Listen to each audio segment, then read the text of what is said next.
মাথার উপর আকাশ থাকার কথা, আকাশ বাকাশ কিছুই নেই। তার চারপাশে কুয়াশার মতো হালকা ধোঁয়া, সেই ধোঁয়ার রং ঈষৎ গোলাপি। আপনারা শুনছেন নন্দিত লেখক হুমায়ূন আহমেদের সায়েন্স ফিকশন সমগ্র থেকে কুদ্দুসের একদিন। মোহাম্মদ আব্দুল কুদ্দুস পত্রিকা অফিসে কাজ করে। বড় কাজ না, ছোট কাজ। চা বানানো, সম্পাদক সাহেবের জন্য সিগারেট এনে দেয়া, ড্রাইভার গাড়িতে তেল নেবে সঙ্গে যাওয়া যাতে তেল চুরি করতে না পারে, এই ধরনের টাল্টু ফাল্টু কাজ। কুদ্দুসের বয়স 52 থেকে 16 বাদ দিলে থাকে 36। 16 বছরে মেট্রিক পরীক্ষা দেবার পর পুরো পরীক্ষা দিতে পারেনি কুদ্দুস। ইংরেজি প্রথম পত্র পর্যন্ত দিয়েছিল। তারপর গত 36 বছর ধরে সে নানা ধরনের চাকরি করেছে, সবই টাল্টু ফাল্টু চাকরি। অবিশ্বাস্য হলেও সত্যি, কিছুদিন সে একটা চোরের অ্যাসিস্ট্যান্টও ছিল। নিতান্ত ভদ্র ধরনের চোর, সুন্দর চেহারা, স্যুট পরে ঘুরে বেড়ায়, শান্তিনিকেতনী ভাষায় কথা বলতো। বোঝার কোনো উপায় নেই লোকটা বিরাট চোর।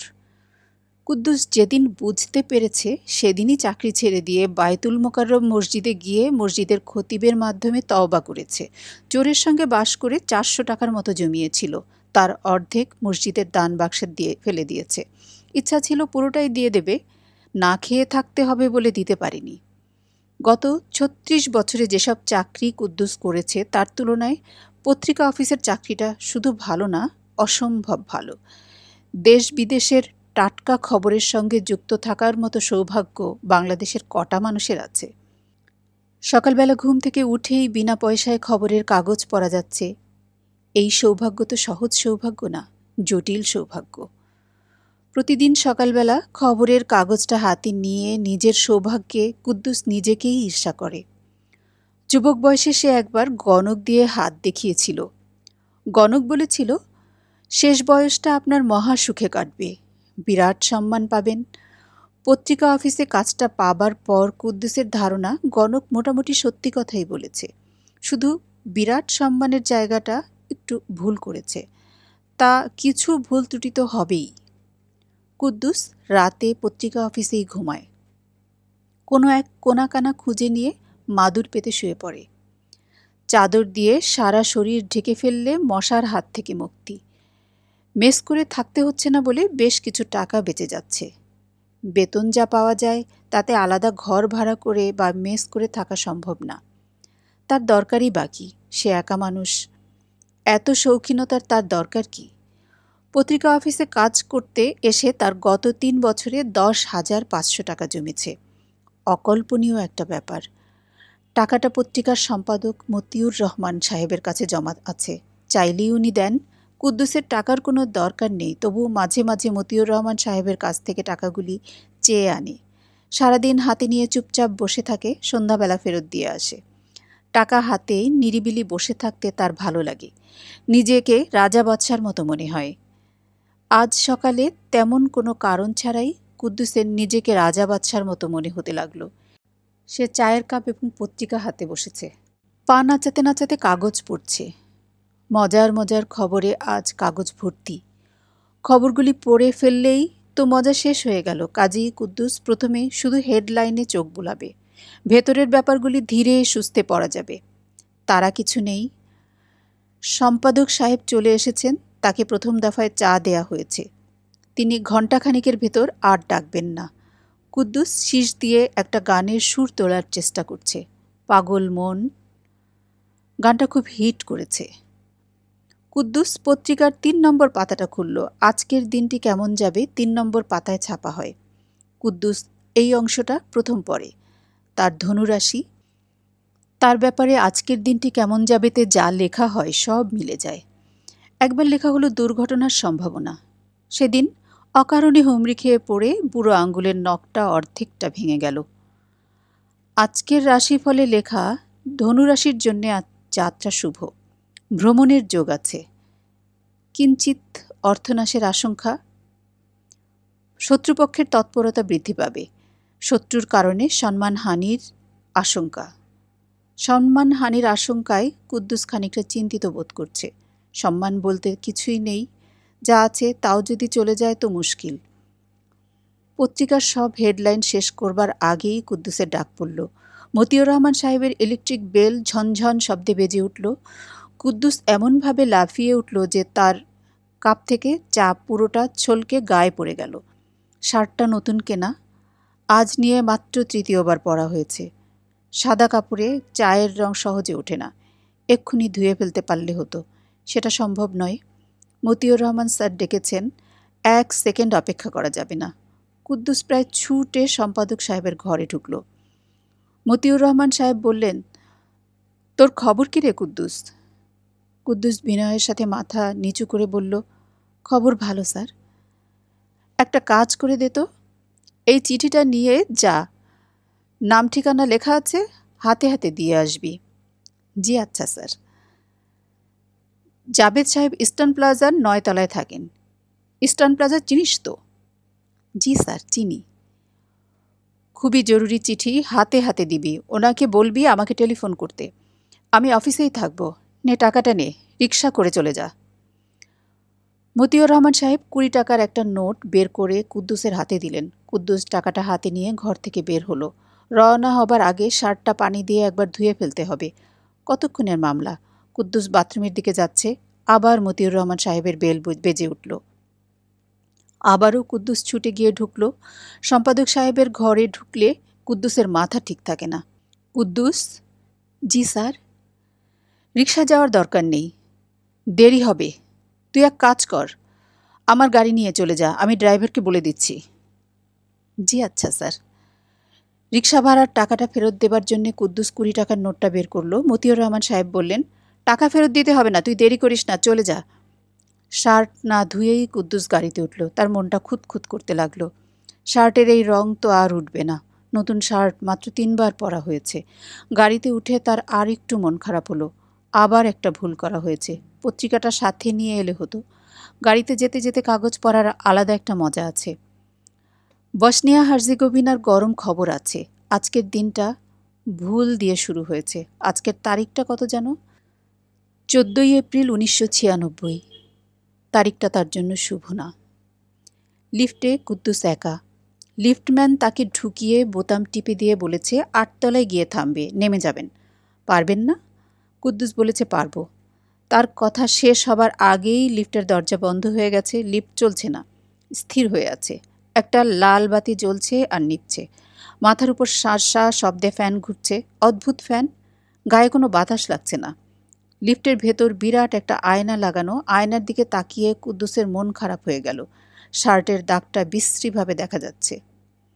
এখন লন্ড্রিতে দিয়েও লাভ হবে না, টাকা খরচ হবে অথচ ডাগ উঠবে না। আচ্ছা, লিফটটা চলছে না কেন? কি ব্যাপার? লিফটম্যান মনে হয় শুধু দরজা বন্ধ করার বোতাম টিপেছে, ওপরে ওঠার বোতাম টিপতে ভুলে গেছে। সে কি 7 লেখা বোতামটা টিপবে? কুদ্দুস মনস্থির করতে পারছে না। এ কি বিপদে পড়া গেল। আগে জানলে সিঁড়ি দিয়ে হেঁটে উপরে উঠে যেত। 8 তলা ওঠা এমন কোনো ব্যাপার না। পাগল মন গানটার প্রথম লাইনটা কুদ্দুস মনে মনে কয়েকবার গাইল। ইচ্ছে করলে শব্দ করেও গাইতে পারে। লিফটে সে একা। লিফটের ভেতরে গান গাইলে কি বাইরে থেকে শোনা যায়? হুশ করে একটা শব্দ হয়ে লিফটের ভেতরটা পুরো অন্ধকার হয়ে গেল। ইলেকট্রিসিটি কি চলে গেল? কুদ্দুসের বুকে ধক করে একটা ধাক্কা লাগলো। ঢাকা শহরে কারেন্টের কোনো ঠিক ঠিকানা নেই। একবার চলে গেলে কখন আসবে কে জানে। লিফটের ভেতরে কতক্ষণ থাকতে হবে? লিফটম্যান যে গেছে তার কোনো ফেরার নাম নেই। কি হচ্ছে না হচ্ছে সে খোঁজ খবর করবে না? অ্যাডমিনিস্ট্রেশন ভালো না। মতিউর রহমান সাহেব স্যারের হাতে পড়তো, এক প্যাচে সব ঠিক করে দিত। কুদ্দুস খুব সাবধানে লিফটের দরজায় কয়েকবার ধাক্কা দিল। জোরে ধাক্কা দিতে সাহসী কুলুচ্ছে না। কলকবজার কারবার কি থেকে কি হয়ে যায় কে জানে। গরম লাগছে, আবার দম বন্ধও লাগছে। কুদ্দুস বেশ উঁচু গলায় ডাকল, লিফটম্যান ব্রাদার, হ্যালো হ্যালো। কতক্ষণ পার হয়ে গেছে তাও বোঝা যাচ্ছে না। কুদ্দুসের মনে হলো ঘণ্টাখানেকের কম না, বেশিও হতে পারে। সারাদিনে যদি কারেন্ট না আসে তাহলে কি হবে? লিফটের ভেতরে থাকতে হবে। কুদ্দুস লিফটের দরজা আরেকবার ধাক্কা দিল, আর তাতেই লিফট চলতে শুরু করলো। কারেন্ট ছাড়াই কি চলছে? লিফটের ভেতরটা ঘোর অন্ধকার। কারেন্ট এলে তো বাতি ফাতি জ্বলত, কিছুই জ্বলেনি। কুদ্দুস মনে মনে বলল, চলুক, কারেন্ট ছাড়াই চলুক, চলা দিয়ে হচ্ছে কথা। শোঁ শোঁ শব্দ হচ্ছে। কুদ্দুসের শরীর কাঁপছে। লিফট কি এত দ্রুত ওঠে? এ তো মনে হচ্ছে বাড়িঘর ঘুরে আসমানে উঠে যাবে। এত দ্রুত লিফট উঠছে যে কুদ্দুসের পেটের ভেতর পাক দিয়ে উঠছে। যেভাবে উঠছে তাতে 100 তলা ছাড়িয়ে যাবার কথা। এটা তো মাত্র 12 তলা বিল্ডিং। কুদ্দুস আসহাবে কাহফের 8টা নাম মনে করার চেষ্টা করছে। এদের নাম পড়ে বুকে ফুঁ দিলে মহাবিপদ দূর হয়। বহু পরীক্ষিত। এরা 8জন দাকিয়ানুস বাদশার সময়ে পর্বতের গুহায় ঢুকে ঘুমিয়ে পড়েছিল। রোজ কিয়ামত পর্যন্ত এরা ঘুমাতে থাকবে। এদের 7জন মানুষ, একটা কুকুর। 7জন মানুষের নাম মনে পড়ছে, কুকুরটার নাম মনে পড়ছে না। মাক্সেলাইনিয়া, মাস্তেলিনিয়া, ইয়ামলিখা, মারনুস, দাবারনুস, সজনুস, কাফাসাত্তাইউস। কুকুরটার নাম যেন কি? কুকুরের নাম মনে করতে না পারলে তো কোনো লাভ হবে না। কুকুরের নাম শুদ্ধ পড়ে বুকে ফু দিতে হবে। কুদ্দুস প্রাণপণে কুকুরটার নাম মনে করার চেষ্টা করছে। চরম বিপদে কিছুই মনে পড়ে না।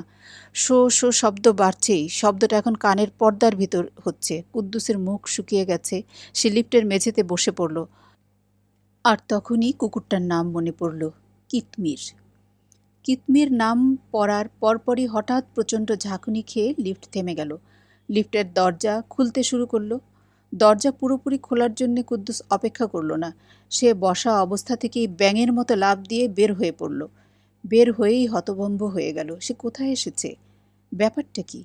লিফট থেকে বের হওয়াটা বিরাট বোকামি হয়েছে।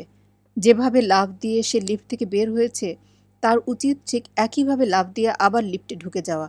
সে পিছনে তাকালো। পিছনে লিফট নেই। লিফট কেন? কোনো কিছুই নেই। চারদিকে ভয়াবহ শূন্যতা। সে নিজেও বসে আছে শূন্যের উপর। মাথার উপরে আকাশ থাকার কথা, আকাশ ফাকাশ কিছুই নেই।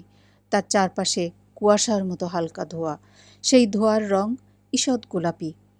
কুদ্দুস মনে মনে বলল, ইয়া গাফুরুর রহিম, এ কি বিপদে পড়লাম! ও আল্লাহ পাক, আমাকে বিপদ থেকে উদ্ধার করেন। হে গফুরুর রহিম, একবার যদি এই বিপদ থেকে উদ্ধার পাই তাহলে শুক্রবারে তারা মসজিদে সিন্নি দেব এবং বাকি জীবন আর লিফটে চড়ব না। দরকার হলে 500 তলা পর্যন্ত হেঁটে উঠব। আমার উপর দয়া করেন আল্লাহ পাক। কুদ্দুস চোখ বন্ধ করে ফেলেছে। চোখ বন্ধ অবস্থাতেই সে 3বার কুল হুয়াল্লাহ পড়ে বুকে ফু দেবে। তারপর চোখ খুলবে।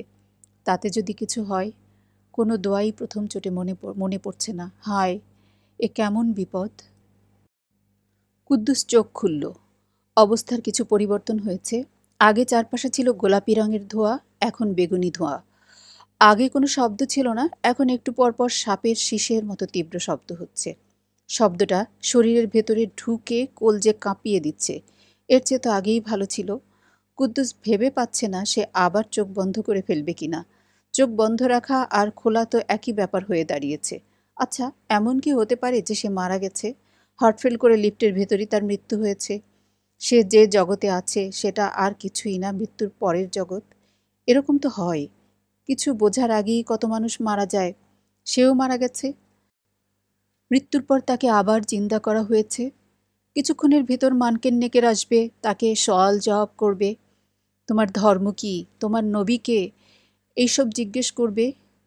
এ কি বিপদ! তুমি কে? কুদ্দুস চমকে চারিদিকে তাকালো। কাউকে সে দেখতে পেল না। প্রশ্নটা সে পরিষ্কার শুনল। তাকিয়ে যে প্রশ্ন করা হচ্ছে তাও বোঝা যাচ্ছে। কেমন গম্ভীর ভারী গলা, শুনলেই ভয় লাগে। এই, তুমি কে? কুদ্দুস কাঁদো কাঁদো গলায় বলল, স্যার, আমার নাম কুদ্দুস। তুমি এখানে কিভাবে এসেছো? স্যার, আমি কিছুই জানি না। লিফটের ভিতরে ছিলাম, লাফ দিয়ে বের হয়েছি। বাইর হওয়া উচিত হয় নাই। আপনি স্যার এখন একটা ব্যবস্থা করেন। গরিবের একটা রিকোয়েস্ট। আমরা তো কিছুই বুঝতে পারছি না। তুমি এখানে এলে কি করে? স্যার, আমার ভুল হয়েছে, ক্ষমা করে দেন। কোথায় আসছি নিজেও জানি না, কিভাবে আসছি তাও জানি না।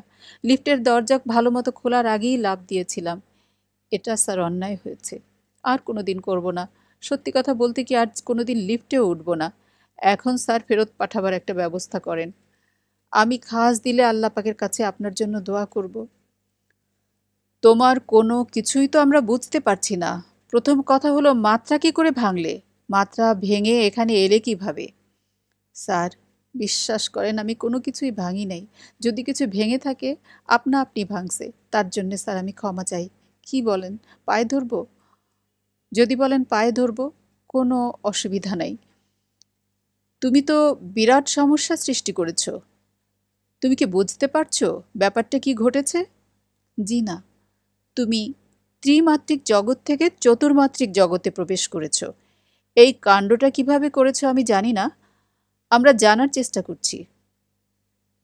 স্যার, ফেরত পাঠাবার ব্যবস্থা করেন। সারা জীবন আপনার গোলাম হয়ে থাকবো। তোমার কথাবার্তা তো আমরা কিছুই বুঝতে পারছি না। গোলাম হয়ে থাকবো মানে কি? কুদ্দুস ব্যাকুল গলায় বলল, স্যার, গোলাম হয়ে মানে হলো স্যার আপনার সার্ভেন্ট হয়ে থাকবো। আমি মুখ দেখতে পাচ্ছি না স্যার আপনার। মুখ দেখতে পারলে ভয়টা একটু কমতো। আমরা ইচ্ছে করেই তোমাকে মুখ দেখাচ্ছি না। মুখ দেখালে ভয় আরও বেড়ে যেতে পারে। স্যার, যে ভয় লিফটের ভেতর পেয়েছি এরপর আর কোনো কিছুই কোনো ভয় না। ভয় আর পাবো না। রয়্যাল বেঙ্গলের খাঁচায় ভেতর রেখে দিলেও রয়্যাল বেঙ্গলকে চুমু খাবো।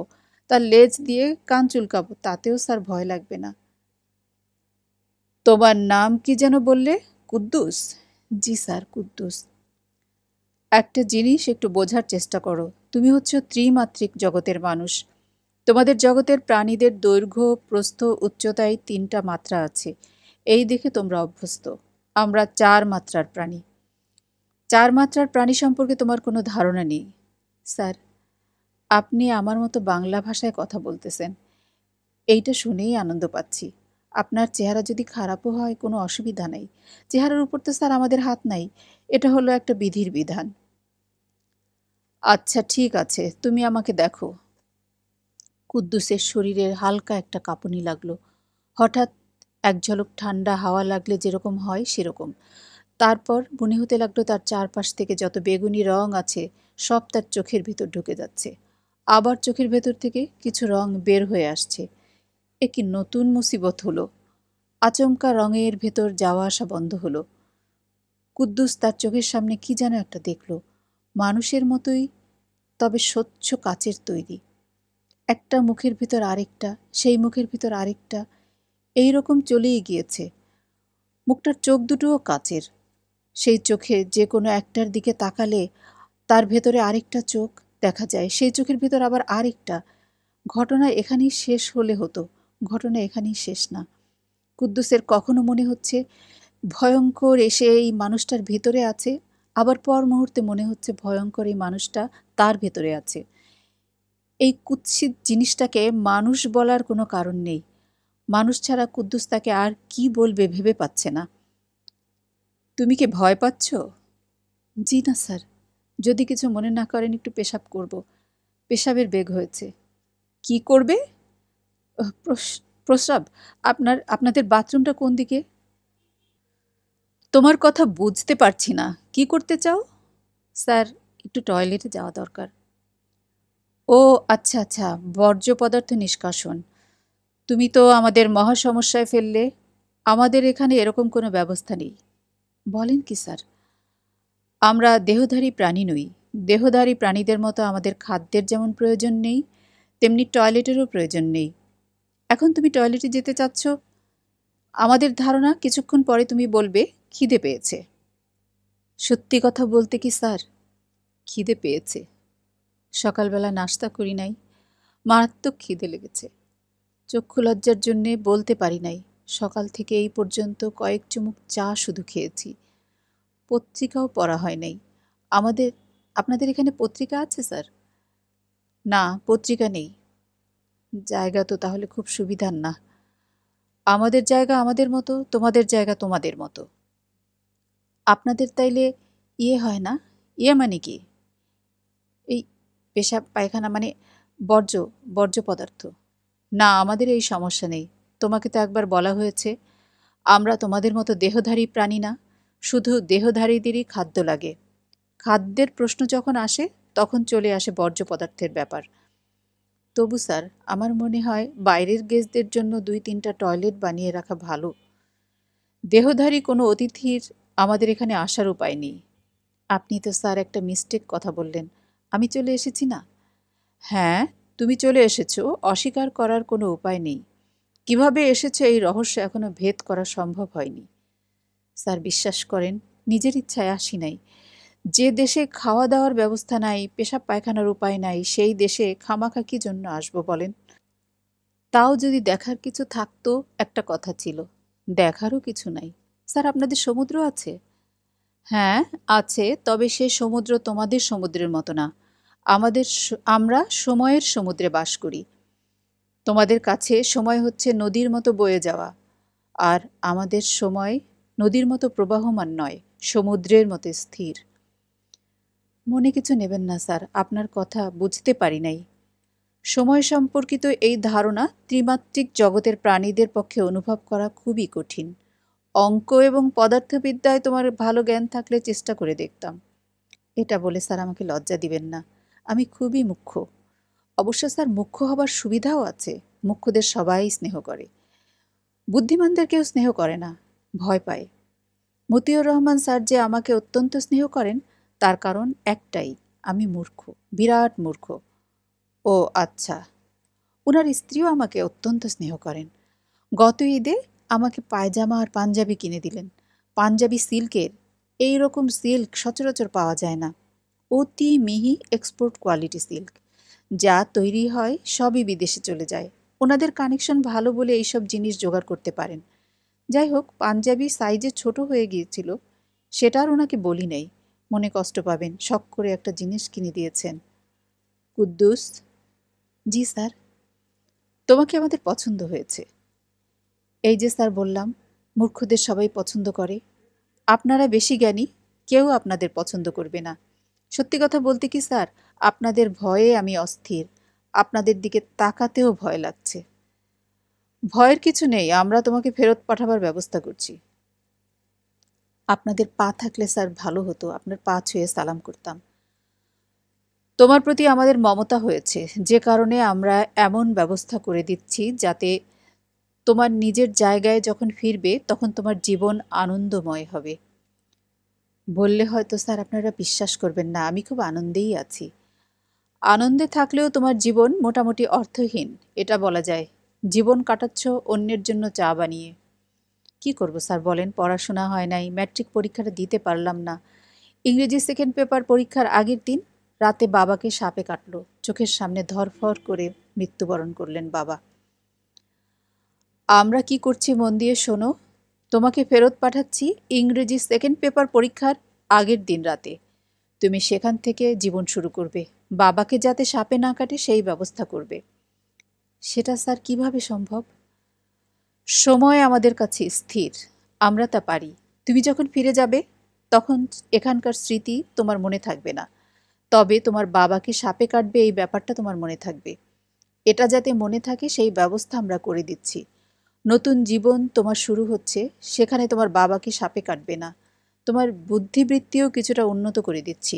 পড়াশোনায় তুমি অত্যন্ত মেধার পরিচয় দেবে। অঙ্কটা নিয়ে স্যার সামান্য সমস্যা, অঙ্কটা পারি না, খুব ব্যারাসেরা লাগে।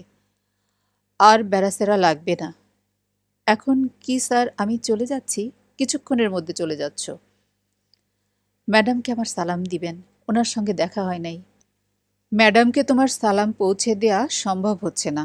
তোমাকে আগে একবার বলেছি, আমরা দেহধারী নই, আমাদের মধ্যে নারী পুরুষের কোনো ব্যাপার নেই। জি আচ্ছা, না থাকলে কি আর করা, সবই আল্লাহর হুকুম। একটু দোয়া করবেন স্যার, এই বিপদ থেকে কোনো দিন উদ্ধার পাবো চিন্তা করি নাই। কুদ্দুস হঠাৎ তার বুকে একটা ধাক্কার মতো অনুভব করলো। গভীর ঘুমে সঙ্গে সঙ্গে তলিয়ে পড়ল। ঘুমের মধ্যেই তার মনে হচ্ছে সে যেন অতল কোনো সমুদ্রে তলিয়ে যাচ্ছে। সেই সমুদ্রের পানি সীসার মতো ভারী, বরফের মতো ঠান্ডা। পানির রং গাঢ় গোলাপি। সে তলিয়েই যাচ্ছে, তলিয়েই যাচ্ছে। এই সমুদ্রের কি কোনো তলা নেই, নাকি সে এখন মারা যাচ্ছে? কুদ্দুসের ঘুম পাচ্ছে, চোখের পাতা ভারী হয়ে আসছে। সে চোখ মেলে রাখতে পারছে না, অথচ তার ইচ্ছা জেগে থাকে। অদ্ভুত ব্যাপার কি হচ্ছে দেখে। কুদ্দুসের ঘুম ভেঙেছে। সে তার গ্রামের বাড়ির চৌকির উপর বই খাতা মেলে পড়তে বসেছিল। পড়তে পড়তেই ঘুমিয়ে পড়েছিল। কি সর্বনাশের কথা, কাল ইংরেজি সেকেন্ড পেপার পরীক্ষা। রচনা এখনও দেখা হয়নি। এ জার্নি বাই বোট এই বছর আসার কথা, গত বছর আসেনি। কুদ্দুস রচনা বই নিল, আর তখন মনে হলো তাকে একটা সাপ মারতে হবে। সাপটা কিছুক্ষণের মধ্যেই বের হবে, ভয়ঙ্কর বিষধর একটা সাপ। এরকম মনে হবার কারণ কি কুদ্দুস বুঝতে পারল না। তারপরও সে হারিকেন হাতে নেমে এলো। একটা মোটা লাঠি দরকার। লাঠি হাতে এক্ষুনি তাকে তার বাবার কাছে গিয়ে দাঁড়াতে হবে। হাতে একটুও সময় নেই। কেউ একজন তাকে বলছে, তাড়াতাড়ি করো, তাড়াতাড়ি করো। সেই কেউ একজনটা কে কুদ্দুস জানে না, শুধু জানে এক্ষুনি একটা সাপ তার বাবাকে ছোবল দিতে আসবে। তার দায়িত্ব সাপটাকে মারা। যদি মারতে পারে তবেই তার জীবনটা হবে অন্যরকম। কুদ্দুস তীক্ষ্ণ চোখে তাকালো। ওই তো সাপটা, শঙ্খচূড়, নিঃশব্দে এগিয়ে আসছে। হারিকেনের আলোয় চোখ জল জল করছে। আপনারা এতক্ষণ শুনছিলেন লেখক হুমায়ুন আহমেদের বিজ্ঞান কল্পকাহিনী কুদ্দুসের একদিন।